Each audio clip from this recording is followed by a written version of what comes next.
cuestiones feministas.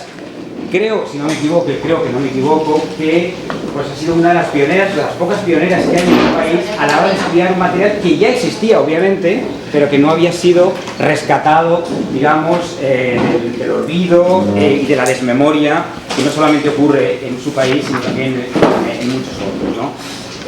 Acaba de salir, lo tengo aquí en la mano, su libro Legados de Libertad, el arte feminista en la efervescencia democrática, con un título y un subtítulo muy sugerentes.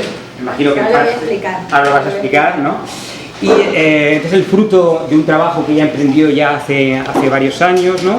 Que dio como resultado la presentación de una tesis en Madrid y posteriormente muchos otros trabajos que se han volcado mediante conferencias, participación en debates, en mesas redondas. Es decir, ha estado muy activa y lo sigue estando en la escena artística y cultural argentina. Es investigadora del CONICET, que para quienes no lo conozcáis sería el equivalente español del CSIC, del Centro de Investigaciones Científicas aquí en España. Y ya sin más preámbulos, os dejo con María Laura. No, uno de esos libros a la biblioteca. Uno de los libros a la biblioteca, por lo tanto un ejemplar tendréis que hacer cola, pero bueno, podéis consultar, ¿vale? Pues nada, muchas gracias y bienvenida María Laura de nuevo a Valencia. Bueno, muchas gracias a Juan Vicente Aliaga, que ya es la segunda vez que me invita y para mí es un placer difundir lo que uno investiga, ¿no? Para que no quede encerrado en el ámbito local. Y también decir que, si bien dice conferencia, es una charla, así que pueden preguntar todo lo que quieran, comentar. Y bueno, si hablo un poco difícil en cuestiones de contexto, que por ahí no es, obviamente no es obligatorio que ustedes lo conozcan, me preguntan tranquilamente, bueno, ¿qué estás diciendo con esto? ¿No? Porque es difícil también para uno cuando tiene tan el contexto en la cabeza, bueno, explicar por ahí o detenerse en cosas que aparentemente parecen que se sabe y no es así. El tema de efervescencia democrática quiere decir que en Argentina tuvimos la última dictadura militar con consecuencias gravísimas sobre los derechos humanos y sobre los derechos humanos, por supuesto, de las mujeres también. Y no me quiero enrollar en eso, pero hay una diferencia muy grande entre lo que fue bueno, toda la tortura a mujeres y a varones era muy diferente bajo esa dictadura y hay estudios sobre el tema. La cuestión es que la dictadura va entre 1976 y 1983 y a partir ya de 1981 y durante todo el 82, que fue la guerra de Malvinas que tuvimos, empieza a debilitarse la dictadura.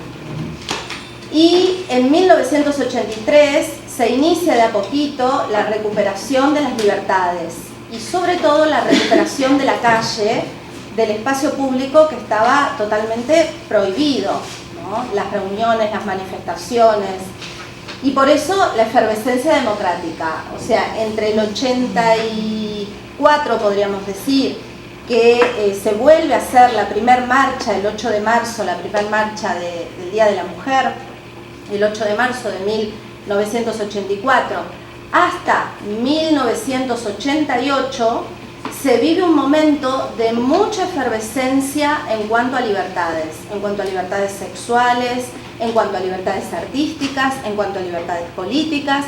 Es un momento sumamente efervescente.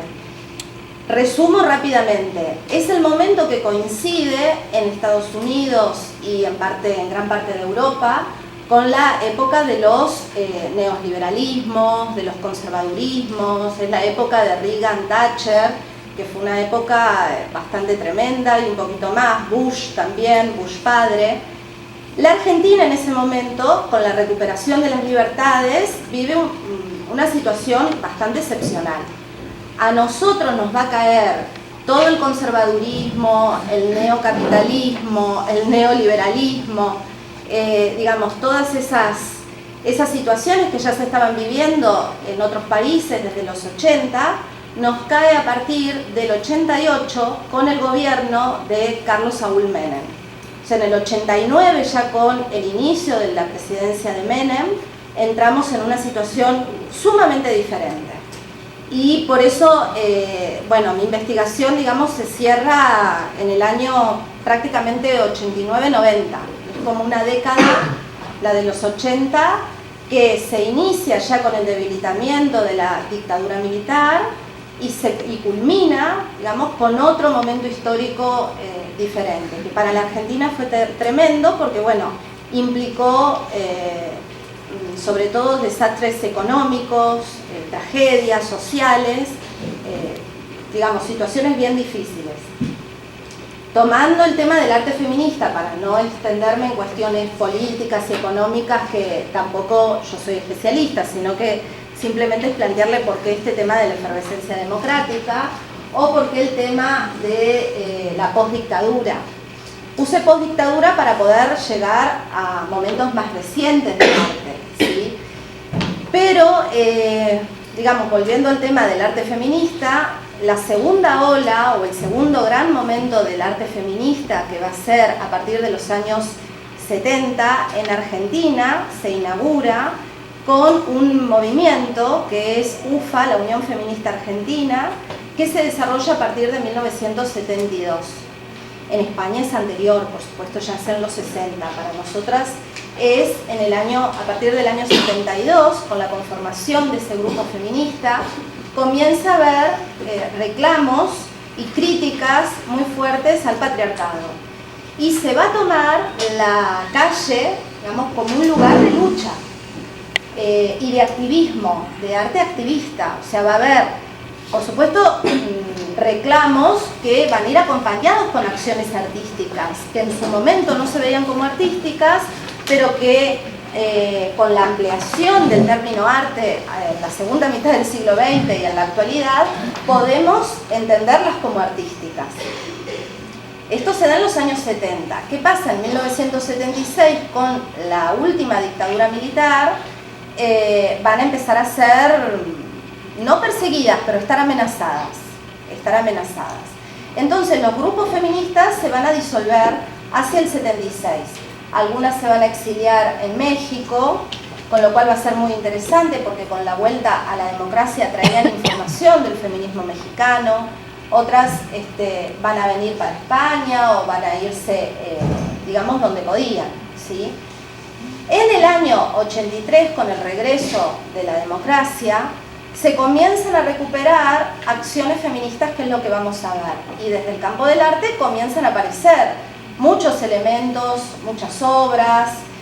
Y en este, digamos, momento de efervescencia y de recuperación de libertades, van a ver en algunas imágenes que traje, van a ver que las artistas feministas van a convivir y van a estar muy vinculadas con el teatro underground y con todo el ambiente, digamos, de performance y propuestas que se daba en el underground de Buenos Aires, porque yo me centré en Buenos Aires, ¿sí? No en el resto del país. Me centré en esta investigación en Buenos Aires. Y es muy interesante porque en esos ambientes underground las feministas reclamaban por sus derechos, pero en el underground comienza a haber claramente elementos de travestismo y de juego a cuestionar los roles de género, que eso, digamos, desde mi punto de vista va a ser sumamente rico, sumamente enriquecedor, digamos, en este contexto.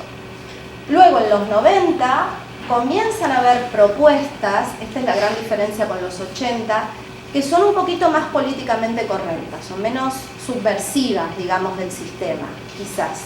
En este contexto económico, social, de conservadurismo, de liberalismo y demás, va a ingresar al campo del arte y al campo de los estudios académicos el concepto de género.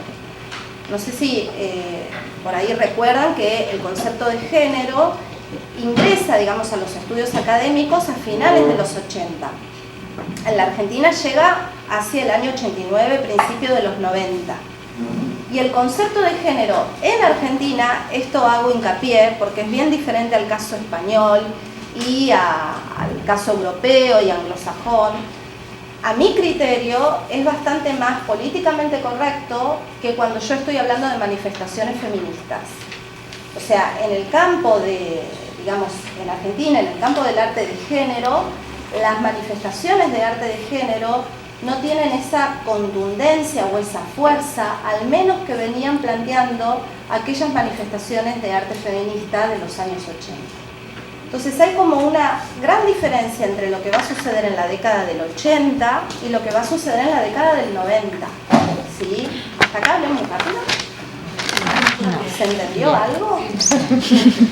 Bueno, porque yo lo tengo en la cabeza, pero me interesa que lo tengan por ahí, que quede claro. O sea, es bien diferente el ambiente, los 80 de los años 90. Les voy a pasar algunas imágenes para que entremos en calor. Bueno, muy ya en el último año de época de dictadura, en el año 82, ahí sale el nombre, ya luego lo bajo para que se vea bien la imagen. La fotógrafa Ilse Fuscová, en el año 82, realiza una serie fotográfica que se llama El Zapallo, que muestra en unos talleres muy marginales, digamos, de San Telmo, no se tenía mucha posibilidad de exponer, en un barrio muy antiguo de la ciudad que se llama San Telmo.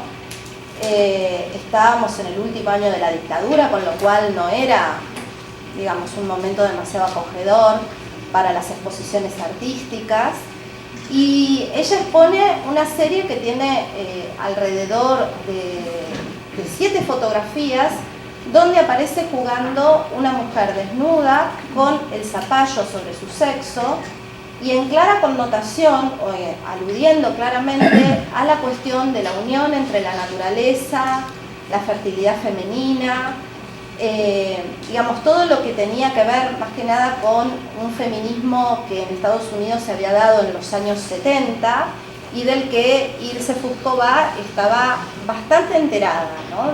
Bastante enterada por algunos viajes que había hecho en su momento su marido y traerle algún material de Estados Unidos.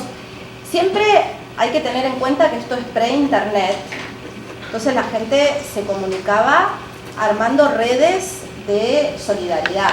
O sea, alguien viajaba, sabía que le podía interesar alguna cosa y traía. Y así es como se enteraban las artistas de que existía algo que se llamaba el arte feminista. O sea, no es que llegaba, tenían la posibilidad de viajar o tenían la posibilidad, digamos, de una biblioteca o de navegar internet como hoy. O sea, las redes y los vínculos de relaciones se daban de otra manera, ¿no? Entonces, bueno, su marido tiene la posibilidad en ese momento de viajar, le trae una serie de revistas feministas y ella comienza ahí. Por supuesto, Ilse es de origen alemán, maneja muy bien el inglés y el alemán, y entonces tiene la posibilidad de leer y de enterarse de que existen las artistas feministas. Empieza a buscar grupos feministas en Buenos Aires, no los encuentra, pero con el primer año de la democracia, en el año 83, ahí comienza a establecer vínculos con algunos grupos feministas. Ella había tomado clases con 2 fotógrafos muy importantes argentinos, Horacio Coppola y Grete Stern. Grete Stern era de origen alemán, esta fotógrafa, y tenía un vínculo importante con Ilse, hablaban en alemán, se entendían muy bien, y ellos fueron maestros de ella a la hora de la fotografía. Entonces, bueno, digamos, tiene una formación en fotografía muy importante a partir de estos 2 grandes maestros. Y bueno, va a tomar esta modelo y con el zapallo, ella dice que va al mercado un día y ve ese zapallo que con sus semillas le parecía impresionante, que era como, digamos, como un pedazo de un órgano. No sé si tienen en la cabeza algunos bodegones de Frida Kahlo, que también jugó mucho con el tema de los órganos y de la naturaleza de la verdura. Entonces decía que las semillas y las telas del zapallo le hicieron recordar la fertilidad del cuerpo femenino. y empezó a hacer una serie, digamos, donde yo les traigo esta y alguna otra más, pero una serie de fotografías donde va jugando a apoyarse en diferentes lados del cuerpo el zapallo. No toda la serie es blanco y negro, al contrario, esta es la única fotografía blanco y negro, la demás es a color. Y esta obra fue seleccionada para una exposición que en los años 80 dio vueltas por Alemania. Bueno, acá el zapallo con sus semillas, con sus tejidos, con su... ¿Tienen estos zapallos acá? ¿Son zapallos? Bueno, hay calabazas tan grandes. Pero... Son zapallos muy interesantes por el tipo de piel que tienen y, digamos, con mirada estética, ¿no? Una maravilla. A ver si se ve. Por ahí, acá en estas otras dos, el zapallo, ¿ven? Tiene como una concavidad y una serie de telas de la propia piel del vegetal que son bien sugerentes.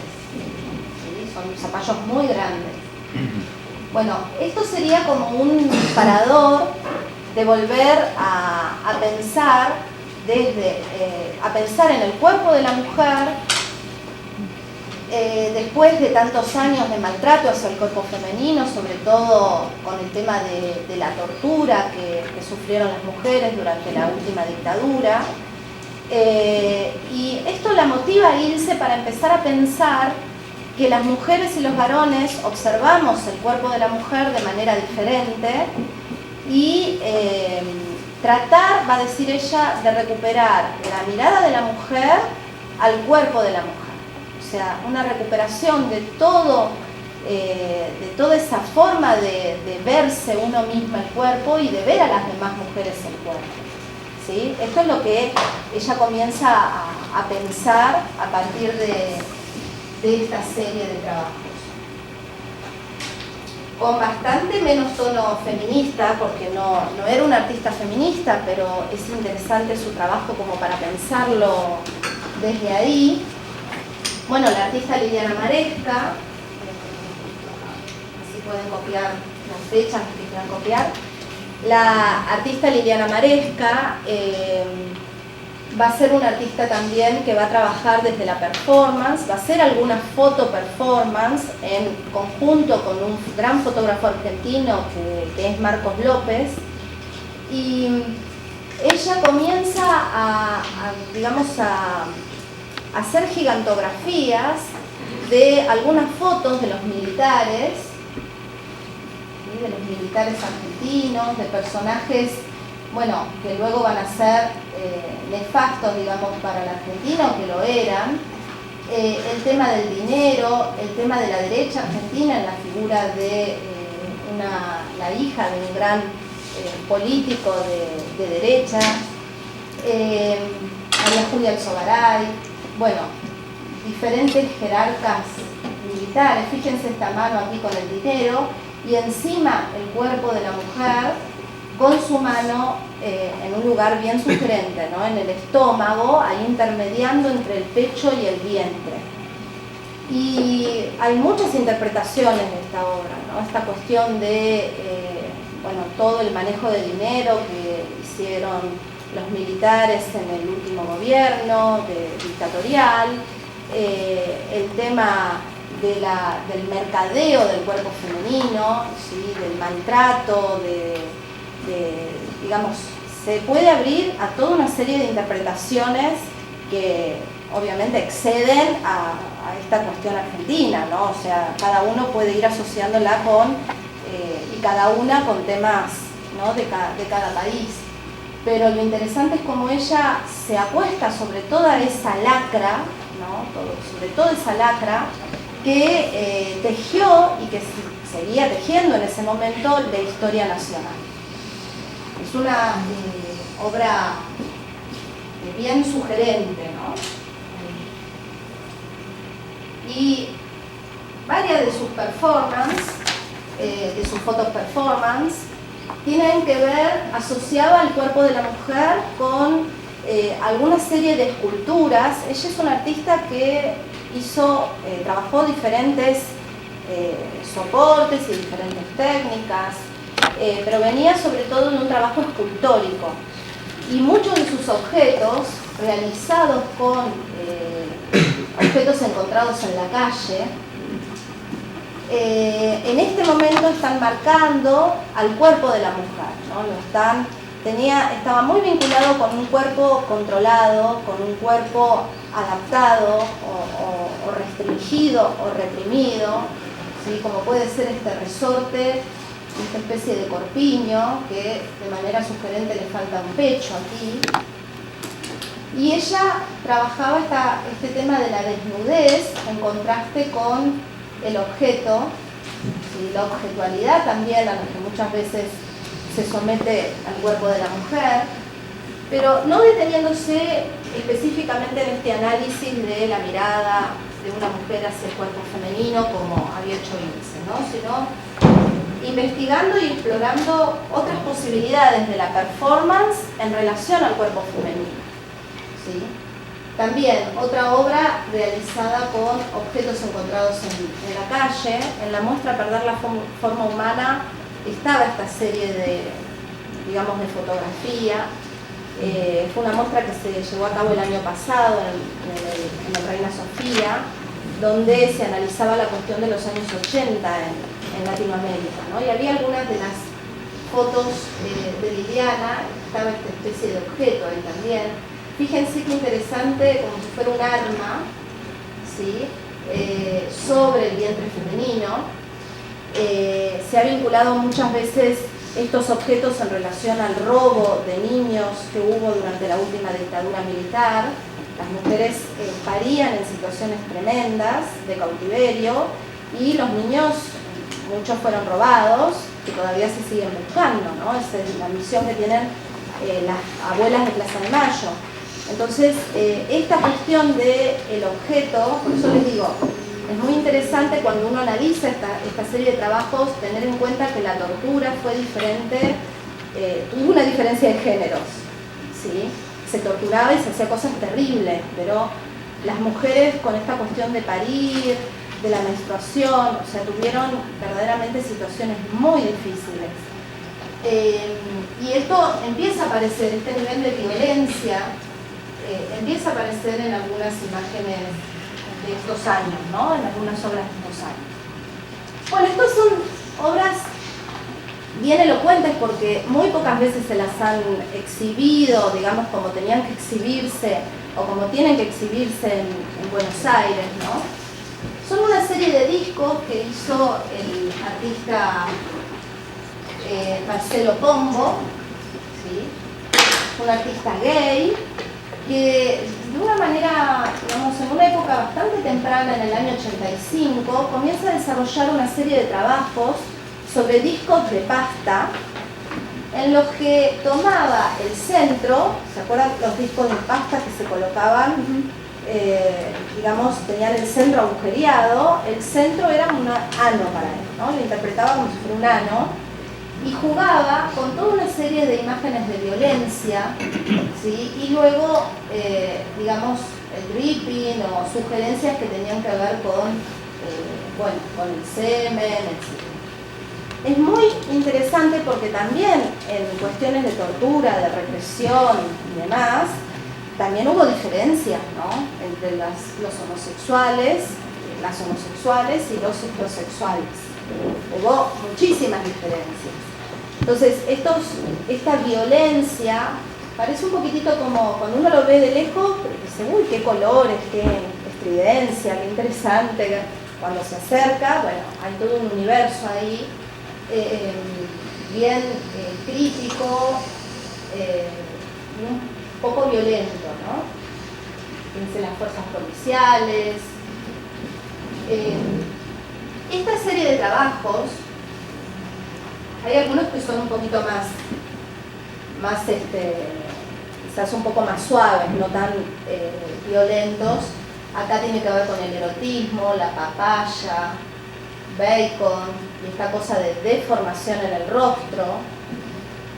El juego que hay con el dripping, tapando, digamos, la las imágenes, como encubriéndolas un poquito a las imágenes. Esto es algo que va a hacer mucho Pombo. O sea, Pombo va a trabajar como si fueran capas, son sus trabajos, ¿no? Primero coloca los collages, arma toda una serie de collages con imágenes sumamente sugerentes, pero arriba le arma como una trama o red a través de un dripping o a través de plástico que después vamos a ver que recorta y le hace colgar a sus figuras. Como que para observar lo que verdaderamente él está diciendo hay que detenerse y hay que atravesar varias capas, ¿no? De materiales, de imágenes. Es muy, digamos, muy rico el trabajo a nivel técnico. Toda una serie, acá no se ve muy bien, pero es como brillantina, como polvo brillante. Y ¿cómo se exhiben muchas veces en Buenos Aires? Bueno, los trabajos se exhiben,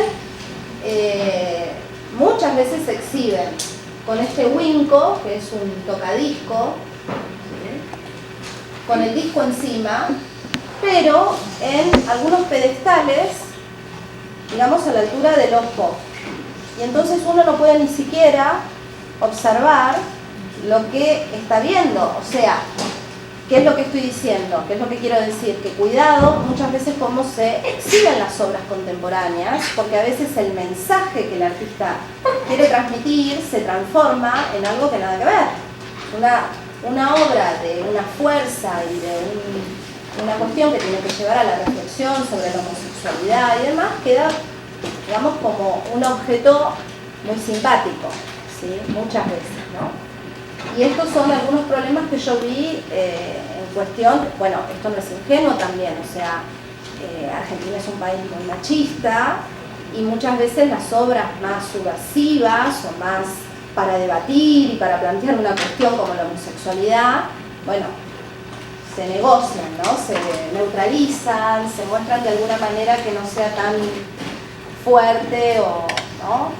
Entonces, lo digo porque hay que tener en cuenta esto, muchas veces cómo se muestra la obra de un artista para no neutralizar lo que el artista quiere decir. Y bueno, eso es un detalle de este, digamos, disco. Va a convivir con fuerza estos años 80 con el movimiento punk y eso aparece también en algunos puntos por ahí de influencia en la estética de algunos artistas. Bueno, Ilse Fuscova, voy a resumir mucho su trayectoria, pero Ilse Fuscova finalmente ya entrado en los 80, muy compenetrada con el movimiento feminista, va a formar un grupo que fue el grupo feminista de denuncia. Y este es un dibujo que me hicieron las mujeres públicas como regalo para mostrar lo que Ilse contaba que hacía con otras dos compañeras, Josefina Quesada y Adriana Carrasco, qué era lo que hacían, qué acciones hacía, porque las fotografías que documentaban esas acciones que ellas hacían están todavía perdidas. Espero que en algún momento se puedan recuperar. Y lo que hacían es que a partir del año 1986 se paraban en esquinas muy importantes de los cines donde pasaba mucha gente y con el gesto feminista se colgaban sobre su cuerpo unos carteles en donde planteaban diferentes consignas que tenían que ver con todo lo que habían vivido esa semana, ¿sí? Entonces los sábados, en la hora punta, cuando la gente estaba saliendo del cine, en esos años se iba mucho al cine, lo que hacían era pararse y estaban alrededor de 3 horas, ¿no? Entre la entrada, la salida, la película, etc. Y se colocaban esos carteles y aguantaban lo que les insultaban, ¿no? Entonces denunciaban la violación como una tortura, denunciaban el toqueteo muchas veces en los autobuses hacia el cuerpo de las mujeres, denunciaban todo tipo de maltrato, ¿sí? Lo denunciaban. Ilse cuenta siempre que una vez ellas se pusieron un cartel que decía la mujer es la única dueña de su fertilidad, y que varios varones se enojaron, tiraron. Aquí yo considero, digamos, el grupo feminista de denuncia como uno de los primeros grupos que realizan acciones que son susceptibles de ser analizadas del campo de la estética. O sea, trabajaban el cuerpo, se colocaban de una determinada manera, muy precariamente realizaban sus carteles, evidentemente, pero, digamos, hacían toda una performance durante 3 horas. ¿Ah? Y las Mujeres Públicas, que es un grupo activista que va a estar en el Museo de Arte Reina Sofía a fin de mes en una exposición que después les va seguramente Juan Vicente a refrescar cómo se llama y cuándo va a inaugurar, se consideran ellas como unas herederas de ese grupo, ¿no? O sea, del grupo feminista de denuncia. Es una genealogía, digamos, que marcó al activismo feminista en Buenos Aires. En el marco, digamos, de ese activismo lésbico, Ilse se paraba en la Plaza de los Dos Congresos, denunciaba el maltrato de lesbianas, hablaba del amor entre mujeres, o sea, todo un montón de cosas que la verdad no lo hacía nadie. Buenos Aires parece una ciudad muy cosmopolita, pero en el año 88 nadie se paraba en la Plaza de los Dos Congresos a decir que las lesbianas tienen derechos, ¿no?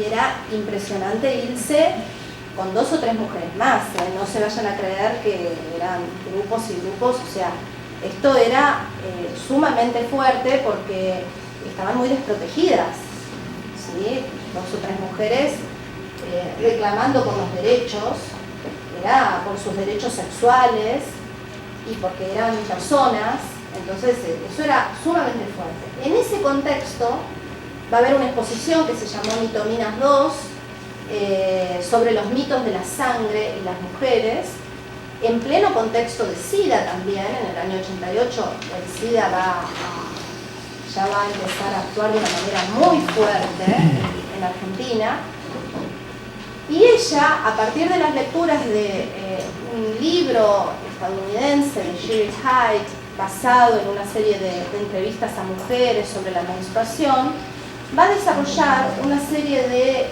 fotografías de lesbianas pintándose su cuerpo con sangre menstrual, que obviamente las censuraron, o sea, no se pudo exponer en esta muestra, ¿no?, para las que estaban planteadas. Y hasta la actualidad no se han expuesto. O sea, yo cuando descubrí ese tesoro que tenía Ilse casi me muero, porque la verdad es que no se expusieron nunca estas fotos. Una serie de 8 obras, bueno, no tiene un hilo conductor, o sea, yo se las organicé, pero se puede organizar de otra manera, no tienen un principio por donde empieza y un final. Y me inventé un nombre, esto lo reconozco, la serie no tiene título, es sin título, por eso cuando Juan Vicente me preguntó cómo se llama la serie, hay que ponerle sin título porque Ilse no le puso título, pero yo inventé, para que sea un poco más gráfico, le puse la serie de la sangre, ¿sí? Pero en realidad es una serie sin título, o al menos es lo que dice Ilse. Ilse, esto lo aclaro, es religiosa, ¿sí?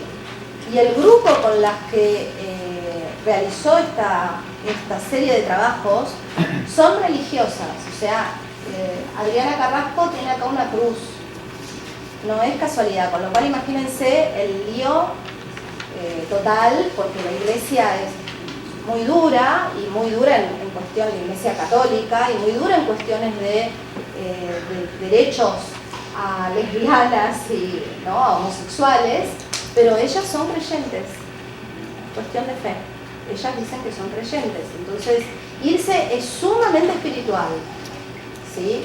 Lo digo porque por ahí puede generar como una cosa extraña, pero son estos híbridos que se dan en Latinoamérica. Entonces uno se tiene que sacar el chip y pensar que Latinoamérica, cosas que son increíbles en Europa, conviven en Latinoamérica, ¿sí? Y eso porque no estamos viendo Brasil, que todavía hay un rollo más extraño en cuestión religiosa y sexualidad. Pero lo aclaro porque es llamativa la cruz. Bueno, la serie podría comenzar con esto, ¿sí? Con esta imagen de estas dos mujeres. Luego la del afiche de la universidad, que a ella tomaron, digamos, como emblema lesbiano, aquel cuadro de la escuela de Fontainebleau del Renacimiento francés, se llamaba la Duquesa de Poitiers, creo que era, ¿no? Diane de Poitiers. Diane de Poitiers, sí. Y tomaron ese cuadro donde una mujer le está tocando digamos, el pezón a otra. Tomaron ellas como emblema, digamos, del lesbianismo y en cierta manera lo está citando en este trabajo. ¿Sí? Bueno, toda la pintura está, digamos, todo lo rojo que ustedes ven es sangre menstrual y ellas estaban reivindicando que la sangre menstrual es una sangre sin el olor y sin la connotación y sin la cosa pesada que había tenido, digamos, siglos y siglos había estado sobre el tema de la menstruación. Sobre todo se centraban en eso, pero quiero aclarar una cosa. Las lesbianas no se vieron tan afectadas como el colectivo gay en este momento por el SIDA, con lo cual ellas no estaban hablando de la cuestión del SIDA. O sea, ellas estaban en un universo que tenía que ver con reivindicar la menstruación como algo potente, energético y creativo para las mujeres. ¿Sí? Pero acá uno dice, bueno, en el año 88 ya hay gente muriéndose de SIDA. O sea, qué loco. Bueno, porque ellas están, digamos, como colectivo lésbico, el colectivo lésbico no sufrió ni estuvo tan expuesto a la cuestión del SIDA, a la enfermedad del SIDA, como sí lo estuvo el gay. ¿Sí? Entonces ellas podían jugar con algo que para el colectivo gay estaba totalmente relacionado con la muerte. O sea que hay una diferencia bien notable ahí, ¿no? Bueno, sí hay varias obras. Es muy interesante cómo ella va sugiriendo la desnudez del cuerpo, las luces y las sombras, el cabello, cómo va tapando el rostro, y ciertos juegos, digamos, la pintura, se están pintando con los dedos. Hay todo un tema con el tacto, ya que para Ilse, bueno, había todo un redescubrimiento del tacto como un sentido sumamente sensual, erótico y de enorme placer para las lesbianas. Entonces hay toda una cuestión de contrastes de luces y sombras y de lo táctil, ¿sí? De texturas sobre el cuerpo, que tiene que ver con eso, ¿no? Con una reflexión sobre la sexualidad. Y aparte aparece la cuestión de la mirada de la mujer, de una mujer que gusta del cuerpo de otra mujer, ¿no? El cuerpo para las lesbianas, decía Ilse, no para la heterosexualidad, para las lesbianas. Bueno, en el año 90, para cerrar con Ilse Fuscová, este es Ilse, es un autorretrato, no, perdón, es un retrato que le realiza Alicia D'Amico, una gran fotógrafa argentina, feminista también, a Ilse, personificando la violencia de género, y esto fue tapa de una revista muy importante que, digamos, atravesó los años 90, se editó durante todos los 90, que fue Feminaria. Y esa obra uno puede interpretarla desde muchos lugares, ¿no? El primer lugar, cuando uno ve así, dice, bueno, la violencia de género. Es muy contundente, digamos, no la boca tapada. Sin embargo, si uno tiene en la cabeza el nivel de omisión que tenían las lesbianas feministas dentro de los movimientos feministas de Buenos Aires, el nivel de omisión, de silenciamiento de su sexualidad y de poca compañía o acompañamiento de las feministas heterosexuales en la lucha y en las reivindicaciones de los derechos lésbicos, yo la interpretaría más con el tema también dentro de la misma violencia que tenían las lesbianas, digamos, de puertas para adentro del movimiento feminista. O sea, sin tener el contexto, uno dice qué imagen de violencia, y es una, como toda buena imagen, se le puede dar muchas interpretaciones, ¿no? Pero es muy contundente pensar que Alicia D'Amico, lesbiana, le toma esta foto a Ilse en un momento en que en el feminismo argentino las lesbianas estaban totalmente silenciadas, ¿sí? Entonces, también hay otras interpretaciones a la interpretación más rápida y elocuente, que es la de, bueno, tema de violencia de cualquier mujer, ¿no? Hacia cualquier mujer. Bueno, es de ese color así sepia porque nunca conseguí el original, y es así, con ese color sepia, como sale en la tapa de la revista, pero seguramente es en blanco y negro, ¿sí? La obra. La mirada de Ilse es fuerte, y la boca, no sé qué piensan, esa boca así obturada. ¿Qué les transmite esa boca así obturada? Sí. La privación de expresarse, la privación de tener voz y de poder hablar Sin voz. simplemente por ser lesbiana. Bueno, según lo que tú me has dicho, he interpretado eso. Claro, sin voz. Digamos, sin este contexto decís, bueno, las mujeres sin voz, ¿no? Pero con este contexto muy fuerte, ¿no? Yo creo que también acentuó más la violencia, ¿no? Porque perfectamente podría estar con una banda solo.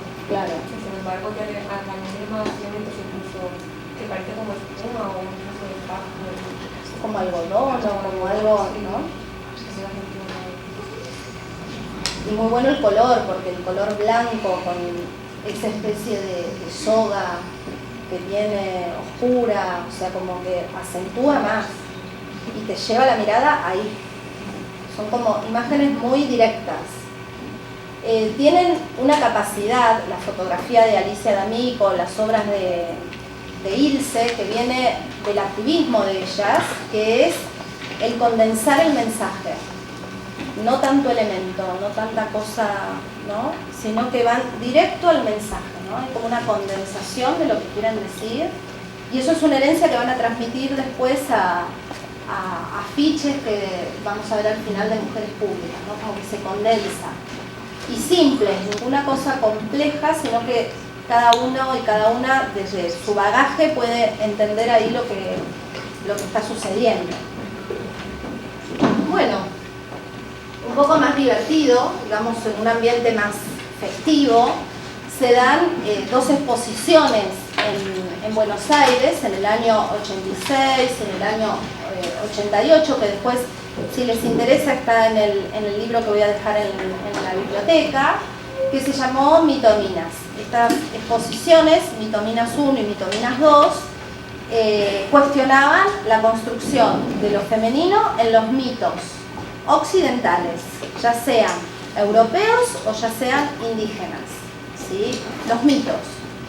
Y las mujeres, decían las mitominas, siempre aparecen como las que producen los problemas, las que se equivocan, las curiosas, las malintencionadas, y cómo esos mitos congelan situaciones que se naturalizan para las mujeres. O sea, lo que hacen es construir estereotipos o prejuicios que parecen que no, pero que tienen un origen mítico que determinó, digamos, el comportamiento, el juego de los roles para el género femenino. Y bueno, se trabajó todo el tema de Penélope como la figura pasiva, los mitos indígenas de la vagina dentada, de la mujer como una amenaza. Eran obras muy sencillas, ¿sí? Algunas no, algunas un poco más complejas, otras más sencillas, bien de la estética de los 80, donde aparece todo el tema de la cartapesta, las cintas, colgar, o sea, esto no se llamaba ni siquiera instalación, se llamaban ambientaciones, todavía no existían ni los términos, ¿no?, que manejamos hoy.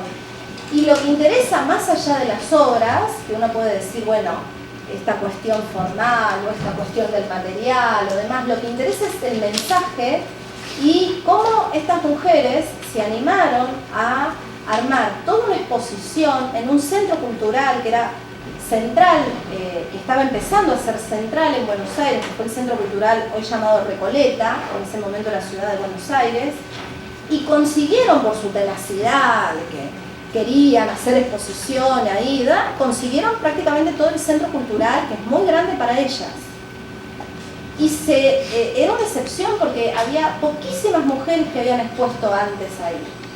Las mujeres artistas eran muy inferiores en el grado de exposición, o sea, en las muestras que tenían que los varones, pero a unos niveles impresionantes, impresionante. Por ahí pasaban años que no había mujeres artistas exponiendo en el Centro Cultural Ciudad de Buenos Aires, y llegaron las mitominas y les dieron todo el centro, fruto del humor y del carisma de muchas de sus integrantes,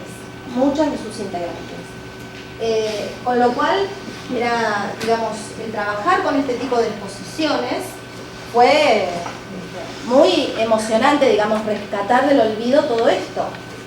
Todo esto les cuento que no aparecía y no aparece en ningún libro, manual de la historia del arte argentino. Esto, nada. O sea, yo fui llegando a partir de recuerdos de feministas, ¿sí? Estaban absolutamente omitidas, sin embargo tuvieron mucha presencia en la prensa porque la gente iba a divertirse. Y a partir del humor, esto es una gran diferencia que hay entre las artistas feministas argentinas o mexicanas con las estadounidenses, es que hablaban a partir del humor. Un grupo como Polvo de Gallina Negra en México habla a partir del humor, habló a partir del humor. Y las argentinas también. Entonces la gente entraba y una vez ahí se encontraba con que entre jugando y participando en talleres se hablaban cosas tremendas. Tremendas, violencia, pero entraban por otro lado, ¿sí? Por un lado sumamente atractivo, digamos, ¿no? Bueno, había obras de teatro en donde empiezan a aparecer los grupos underground, sobre todo de grupos, bueno, como de Batato Barea, que fue un gran artista del underground, o Emeterio Cerro, que fue un gran director de teatro y escritor del underground. Y ahí comenzaban a disfrazarse y a transvestirse, ¿sí? Ahí comenzaron como a jugar con este tema de los roles. Esto también fue muy divertida. Esta se llamó, fue una exposición en el año 87,